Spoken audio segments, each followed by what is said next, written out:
നാട്ടിലെ 10ന് ഇക്വലൻ്റ് ആയിട്ടുള്ള ക്ലാസ് വരെയാണ് സ്വീഡനിൽ മാൻഡേറ്ററി വിദ്യാഭ്യാസമുള്ളൂ. അതുകൊണ്ട് തന്നെ അത് തീരുന്നത് ഇവിടെ ഭയങ്കര ബഹളവും ഇമ്പോർട്ടൻ്റ് ഒക്കെയാണ് കേട്ടോ. കുറേ ഗ്രാജുവേഷൻ പരിപാടിയൊക്കെ ഉണ്ടാവും.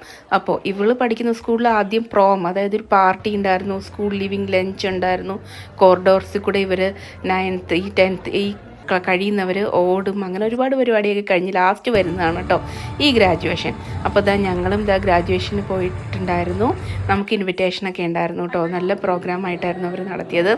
അവിടെ അവരിതാ നാഷണൽ ആന്തമൊക്കെ പാടി. അതിനുശേഷം ഋതുവിന് ഉൾപ്പെടെ കുറച്ച് അക്കാഡമിക് അവാർഡ്സ് കിട്ടിയിട്ടോ. ഞങ്ങളും ഭയങ്കര പ്രൗഡായി, സർപ്രൈസിങ് ആയിട്ട് ആ അവാർഡൊക്കെ അവിടെ വെച്ച് കിട്ടിയപ്പോൾ.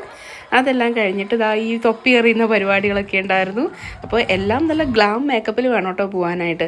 അപ്പം പാർട്ടി ഡ്രസ്സ് പോലെയൊക്കെയാണ്. അപ്പോൾ അതിന് നമ്മൾ വേറെ ഡ്രസ്സൊക്കെ വാങ്ങിച്ചു. ഇതൊക്കെ നമ്മൾ കണ്ട് പരിചയമില്ലേ ഉള്ളൂ, ആദ്യമായിട്ടാണല്ലോ ചെയ്യുന്നത്.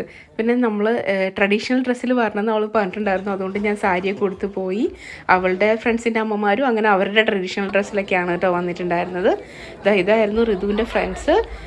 അപ്പോൾ ഇന്നത്തോടെ അവരെല്ലാവരും പിരിയുവാണല്ലോ. ഇനി അവൾ പോകാൻ പോകുന്നത് ജിംനേഷ്യത്തിലേക്കാണ്. നിങ്ങൾ പേര് കേട്ട് ഞെട്ടിയോ? ഇവിടുത്തെ അടുത്ത ഹയർ സെക്കൻഡറി പോലെ 3 കൊല്ലമുള്ള കോഴ്സാണ് കേട്ടോ ജിംനേഷ്യം. അപ്പോൾ അതിലേക്ക് നമ്മുടെ നാട്ടിലെ +2ൻ്റെ അഡ്മിഷൻ പോലെ തന്നെയാണ്. സയൻസ് വേണോ ഹ്യൂമാനിറ്റീസ് വേണോ എന്നൊക്കെ. അപ്പോൾ അവൾ അതനുസരിച്ച് ചേരും. ഇപ്പോൾ കണ്ടത് ഋതുവിൻ്റെ സാറുമാരെയാണ് കേട്ടോ. നിങ്ങൾ അതും കണ്ടിട്ട് ഞെട്ടിയോന്ന് എനിക്കറിയില്ല. നമ്മുടെ നാട്ടിലെ കൺസെപ്റ്റ് ഒന്നും അല്ലല്ലോ, ഇവിടെ കുറച്ച് ഡിഫറെൻ്റ് ആണല്ലോ. അപ്പോൾ ഇത് ഫ്രണ്ട്സിനോടൊക്കെ യാത്ര പറയുകയാണ്. ഇതും അവളുടെ ടീച്ചേഴ്സും സാറുമാരൊക്കെയാണ് കേട്ടോ. അങ്ങനെ അവരുമായിട്ടൊക്കെ അവസാനമായിട്ട് യാത്രയൊക്കെ പറഞ്ഞ്, അവസാനത്തെ യാത്രയൊന്നും അല്ല കേട്ടോ, അത് കഴിഞ്ഞു അവർ ഹാങ് ഔട്ടിനൊക്കെ പോകും. ഞങ്ങൾ വീട്ടിൽ വന്നപ്പോൾ ഞങ്ങൾക്ക് വീട്ടിൽ ഒരു കുഞ്ഞു പാർട്ടി ഞങ്ങൾ വെച്ചിട്ടുണ്ടായിരുന്നു. ഞാൻ ആദ്യം പറഞ്ഞ പോലെ ഇവിടുത്തെ ഈ സ്കൂൾ ലിവിങ് കുറച്ച് ഇമ്പോർട്ടൻ്റ് ആണ്, ഗ്രാജുവേഷനും കാര്യങ്ങളുമൊക്കെ. അതുകൊണ്ട് എല്ലാവരും ചെയ്യുമ്പോൾ നമ്മളും കുറച്ച് പാർട്ടി പോലെയൊക്കെ വെച്ചു. പക്ഷേ ജിംനേഷ്യം കഴിഞ്ഞ് സ്റ്റുഡൻ്റ് എന്ന് പറഞ്ഞ പരിപാടി വരും 3 കൊല്ലം കഴിയുമ്പോൾ. അതാണ് കേട്ടോ യഥാർത്ഥ ഗ്രാജുവേഷൻ.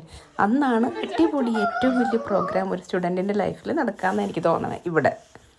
എന്തായാലും അങ്ങനെ സ്കൂൾ കഴിഞ്ഞ് ഋതുവിനിതാ ജിംനേഷ്യത്തിലേക്ക്.